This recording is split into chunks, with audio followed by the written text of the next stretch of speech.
You know, there's some good people, and then there's a lot of bad people out there. Oh, whoa, whoa, whoa, whoa. Hey, how you doing? What's up, bro? Hello. How are you, bro? $100 by now.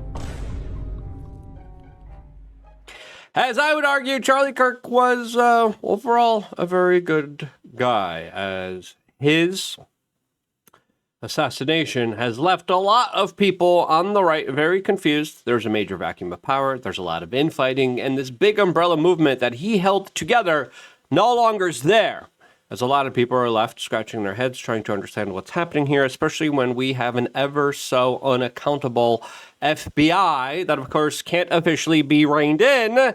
And we're left with some very serious questions that Mike Cernovich decided to answer during his interview with Tucker Carlson. It was a very explosive interview, a very interesting one, as Mike Cernovich always provides some very interesting context that I appreciate, even though I don't always agree with. As, of course, for personal disclosure, I know Mike. I've met him. I talked to him for quite many few years. And overall, I think his assessment is very important to understand from his perspective that is very unique. As now he came out and is talking about Bolshevik leftists taking us out. Why is this being talked about?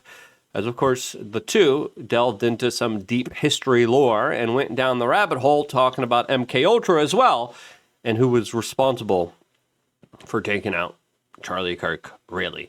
As, of course, the conspiracy theories are still out there, predominantly because we're not getting any kind of good answers from the feds.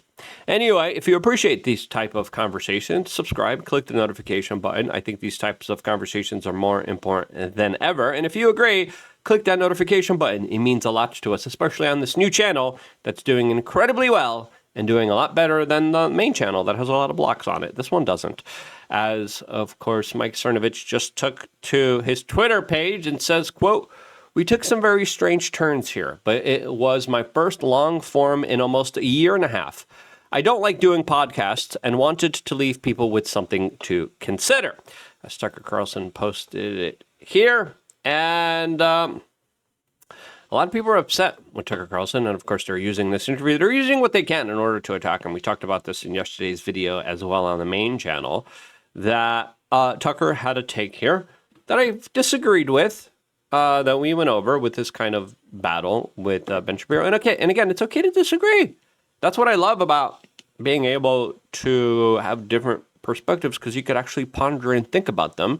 And then when you do, you come with your own conclusions that don't just include you brown-nosing somebody. I think ideas are best when they're challenged, and let the best idea win. And usually it does whenever there's a free flow of conversation, which absolutely Mike Cernovich conducted with Tucker Carlson, as Cernovich has previously come out and defended Tucker Carlson, saying, if you're more upset about Tucker Carlson, he's not in government, by the way, than you are about a Trump official like Mike Huckabee partying with a convicted spy, then the problem is you. As, of course, a convicted Israeli spy was allowed into the U.S. embassy that holds U.S. secrets by Mike Huckabee. Still, very little outcry, but the Ben Shapiros and the Mark Levins of this world keep pinpointing, how dare Tucker Carlson express opinions? When in reality, there's a lot of other big things happening here that I think are worth talking about in a real and honest way, that sadly we will never have those type of conversations. I do think that we got very close to it, even though I disagreed with some of the sentiments here with this Mike Cernovich Tucker Carlson interview. As Tucker Carlson says, Mike Cernovich on Maduro's capture, Charlie Kirk's assassination, and how everything is downstream from the spiritual war. The spiritual aspect is pretty interesting, specifically with some of his takes. I remember hanging out with Mike Cernovich and Alex Jones, and Mike was like, "Take the frog." Mike was like, "Take the frog." Mike Tyson did. I was like, "Oh." It was a fun time to be had here, but I got to give credit where credit is due. And I think these types of conversations are very outside of the kind of Overton window of what's acceptable. And that's why I like them, right? specifically when they talk about demons, the divine. The earlier podcast, they went off a lot about history, what happened in Cambodia, what happened with the White Army, and how people got that wrong. I'm still watching this interview, but this clip is going viral here, with specifically Mike Cernovich being asked here about what really happened to Charlie Kirk here, which people are using as a way to attack him. But I think his comments more important than people realize. No, I think it was Tyler Robinson. I think a 22-year-old man on a mission is a very dangerous thing, and that I think that there were other people in those Discord servers, and there were people tweeting something big is going to happen tomorrow, and after tomorrow, Charlie won't be around anymore. This is where I kind of disagree. I don't think he acted alone. I think there was some kind of assistance and help, and the feds are looking at this case and be like, we could get a slam dunk, or we could actually find out what's happening here. I just want the slam dunk. I think that's could be what could be at play here, as I think, yes, lone wolves do exist, and he fit the kind of character type of a radicalized type of individual, especially with his online kind of internet activity and presence, which keeps being the overall trend of furries and people into weird type of adult stuff online that is correlated with extremism. Now you add that he had a furry trans boyfriend, the weird type of situation there, that, again, I still don't believe he acted alone. I think there was potentially some other type of conspiracy here, whether it is regarding other leftist extremists, other destitute people, or maybe even potentially foreign countries, as that, of course, is being prevented from being investigated by the FBI. That's going after the intelligence DNI chief, Tulsi Gabbard, saying, no, you're not going to do this. Now, before playing the rest of this clip and going over the stuff that I agreed with, I wanted to tell you about thebestpoliticalshirts.com. Why? Because this YouTube channel actually allows us to embed the shirts. The shirt that I'm wearing right now is the shirt that you could get. I'm getting a lot of compliments on it on my main channel. It says, don't eat that, and it's just a picture of a RFK Jr. I also have this picture laminated up in my refrigerator and in all my cupboards in my kitchen. So you open up the cupboard, it's like RFK looking at you. Don't eat that. You want to find that, you type in RFK right here into the search bar. Bada bing, bada boom. Here's the shirt. I love wearing this shirt to airports because there's a lot of fat people at airports. There's a lot of fat people everywhere. Take care of yourself. Be better. If you're one of the fats, life is short. Life is better when you're good looking and skinny and healthy and feeling amazing. All right. And yeah, I think fat shaming is overall positive in my own personal opinion, but that's because I want everyone to feel good. I want everyone to feel incredible. I'm a little pudgy too now. I'm like, I got to get on that. And I like kind of being fat shamed. Yeah, I got to get on it. And I appreciate the people who fat shamed me. And there was a couple years ago where I was really fat. And I appreciated the fat shaming. Why? Because I think it's important. We are change. Thebestpoliticalshirts.com is the website. Great way. I love wearing it where I'm going down the aisle of the airport. I was like, last boarding. And I'm like, I'm walking down. And people are like, I love the shirt. I love it. And that's how you find friends. People need friends now. No one's friends anymore with anybody. So the more friends, the better. The better social circles you have, the better. And you should have that with authentic, genuine people who are not afraid of expressing themselves, like you, by getting the shirts on thebestpoliticalshirts.com. Again, I'm highlighting all long sleeves because that's what I just like to wear. But we have short sleeves, we have women's shirts, we have V-necks, we have everything on thebestpoliticalshirts.com. If you haven't gotten a shirt yet and ventured out, we got some really wild ones that will get a lot of eyeballs. Some good, some bad. You got a crazy uncle? Perfect place for him to shop. Thebestpoliticalshirts.com. Get the shirt, support independent media while supporting all the work that we do here as this independent media organization. What better way to let people know who you are, what you're doing, and what we stand for all in one without being afraid. Now, let's go back to this conversation here. So I'm very frustrated that there doesn't seem to be much interest in maybe those people were just guessing or maybe they were trolling, but there doesn't seem to be much interest in finding out who those other people were. Why do you think? Yeah, we should be able to find out, hey, this is the person, because there were people who posted online, Charlie's going to get it on this date, and on that day it happened. And it's like, okay, why? How? Who knew? Was it a coincidence? Investigate and give us the answers. We still haven't gotten that at all. We got Bongino finger wagging us by saying, you black pillars, I'm coming for you. Now he wants to fight against us. That he blackpilled. And that he blames us for being blackpilled when he blackpilled us. That's well. It doesn't make any sense to me. I always go back to the Garland, Texas mass shooting, which is, to me, this is like the skeleton key of it all. So Pamela Geller, who's very much pro-Israel, about as hardcore as you can be on the issue, did a Draw Muhammad contest. And there was going to be a bunch of other people also like very pro-Israel. And a jihadi was going to shoot the place up. It was Texas, and he got taken out, but by an accident of fate, a local law enforcement officer pulled over an FBI agent who was fleeing the scene, got the guy's phone, and the text message to the jihadi said, "Tear up Texas." Sounds unbelievable. It's 100% true. And it happened a lot. FBI has found multiple mentally ill people. There's a family that had a mentally disabled child that didn't have any friends. FBI was literally his only friends, and they were goading and promoting and pushing him to commit horrible actions against normal citizens. And then they arrested him.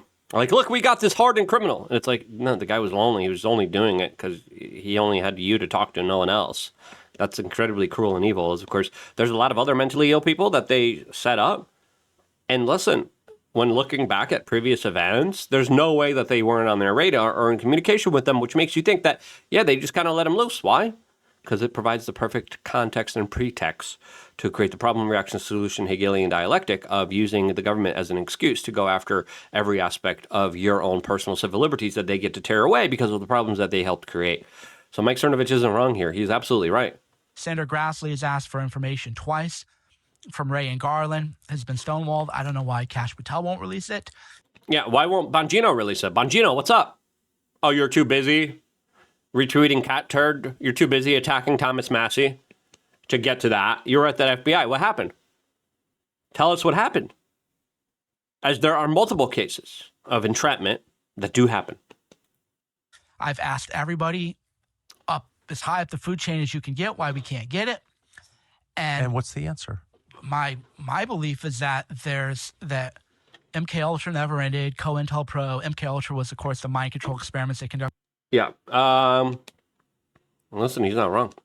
You look up MK Ultra, it was an illegal human experimentation program that conducted by the U.S. Central Intelligence Agencies from 1953 to 1973, 20 years. And you think it stopped in 1973?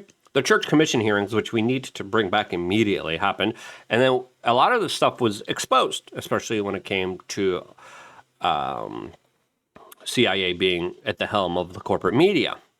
Now, this was specifically done in a way where individuals were even drugged without their consent. Individuals were tortured. They were interrogated. They split up their personalities in order to try to control them, right? If you're able to control a human being, this is what a lot of people believed actually was going on here when it came to what happened to JFK with the man who was allegedly responsible for it in the school book depository that no way could have taken all those shots in that type of time frame, who was actually not the best of shots, Lee Harvey Oswald, came out and even declared, I'm a patsy. As people say, yeah, he was probably an MK Ultra guy. And because the intelligence agencies were able to get away with this, right, as I think the JFK assassination was the kind of official hijacking of our government, and it's been hijacked ever since. Because they were able to get away with this, they're probably doing it more and more and more. And this is why it led to Mike Cernovich talking about, they could take out any of us at any moment, at any time. And Mike is not wrong here. On people where the book Chaos covered this in great detail for people who are curious about that. About the Charles Manson murders. The Manson murders, and then there was that Air Force guy who was drugged up and killed somebody, and that didn't even make sense. And I didn't even know about that. Well, that book was completely mind-blowing. And I do think they still have whatever arm of that is, whether that's within the FBI or some other dark site within the intelligence community. I'm certain that still exists. Yeah. Listen, he's not wrong. You think they stopped their program after never being held responsible for it? They didn't. They only expanded it. There's things out there that are literally called the devil's breath, scopolamine. This is very prevalent in places like Colombia, where a lot of workers overnight just blow this in tourists' face, create memory loss. I was investigating this when I was in Colombia. I was like, let me look. Maybe I'll potentially do it and film it so we could document it. And then I'm like, oh, yeah, it leaves tremendous amount of traumatic brain injuries. And I'm like, I'm not doing that for a video.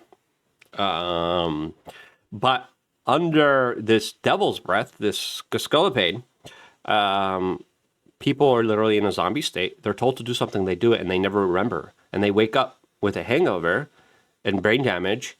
But the day before, a worker of the night literally took them, and they had them go to the bank, they had them go to their apartment, they had them show all of their prized possessions, and then they confiscated, stole them because they were under this hypnotic trance because of this chemical. And you think the CIA doesn't have this chemical?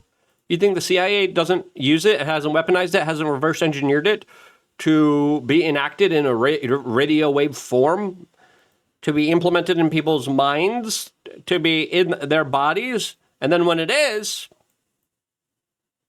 they send in the signals. Now do this. Now go on that school book depository building. Now take your 30-06. Now aim right there, center mass. Good job. You completed task 1 of being told what to do, a part of our MK Ultra 2.0 program. Yay. Again, probably what happened here. Now, Mike Cernovich, he's a smart cookie. He has a lot of sources inside of the White House. The fact that we don't know what happened in Garland, it's another major red flag, especially since we're not getting any answers about it. That really do highlight how the old regime, the intel agencies, they're still in power. Who ran the Maduro operation? The CIA did. The CIA that also today declared that they need 4 years to find their exact whereabouts and files about J6. They're hunting us for sport. And this is why Cernovich said this. Now again, he's a salesman. And he's a marketer. He's smart. He's brilliant. As he came out and after connecting the dots on the MK Ultra program, says they could take out any of us. All of us. Tucker, they're hunting you. If they could get Shapiro, they would get Shapiro. If they could get Walsh, they could get Walsh. If they could get Candace, they could get Candace. And it ain't the Israelis and it ain't the Jews that are doing it. It's the violent, feral, terrorist, Bolshevik left. And they would get all of us if they could. So whatever acrimony we have, which is I'm not a unity guy. I'm a guy who likes the mix, maybe too much. But it's dude, they're going to kill us. They're going to kill all of us. And we need to figure out some kind of way to coexist with one another, understanding that the threat against us is existential, and they would the left, if they could kill Seth Dillon, they'd be glad to kill him. If they could kill you, they'd be glad to kill you. To them, that's just another notch on their belt or a point on the scoreboard. And listen, there is an aspect of this, especially with the death cult, especially people who are not religious, especially people who are soulless, who are downtrodden, who believe that somehow capitalism is the problem for all of the evils, when in reality it's one of the most freeing, liberating type of philosophies and practices out there. Yes, there's a far left problem that Mike Cernovich is saying, hey guys, let's all stop fighting. And infighting is wild. It's crazy. Now, again, there's still a lot of crazy theories. Like, look, it was a wireless road mic device. Look, the cameraman knew. And I'm like, some of the theories are wild. Now, I think Mike's kind of highlighting here. Hey, there's more at play here. Look, there's MK Ultra. Look, they could make people do whatever they want. The whole Dan Bongino drama is pretty crazy. Nick Shorter's like, there's about to be some freaking hell to pay, really, against people that Bongino let down. And he's like, how dare you feel let down by my horrible actions after lying to you. But Viva Frey's like, hey, do we still know if Charlie Kirk's assassin acted alone? Can we get a clarification on that? Can we find out if there's any foreign involvement? Can we find out how people knew beforehand? Can we find out why there was a patsy there? Viva Frey. Did Thomas Crooks not have social media footprint? Did Brian Cole Jr. act alone if he was involved at all? Did Epstein take himself out? Going after critics is not a sign of victory. It's a sign of weakness and failure. Yeah, absolutely, 110%. And those questions have not yet been answered. It's been 3.5 months, almost 4 now, after what happened to Charlie. There's still a lot of legitimate questions out there. There's some wild ones that I disagree with, sure. But I think that there's more questions than answers, and I think those questions deserve to be answered. And if you agree, share this video. Thank you so much for buying our shirts on thebestpoliticalshirts.com. I wouldn't be here if it wasn't for you guys doing that, and this is why I love you guys. Stay tuned for more. All exclusively here on youtube.com/LukeRadowski76.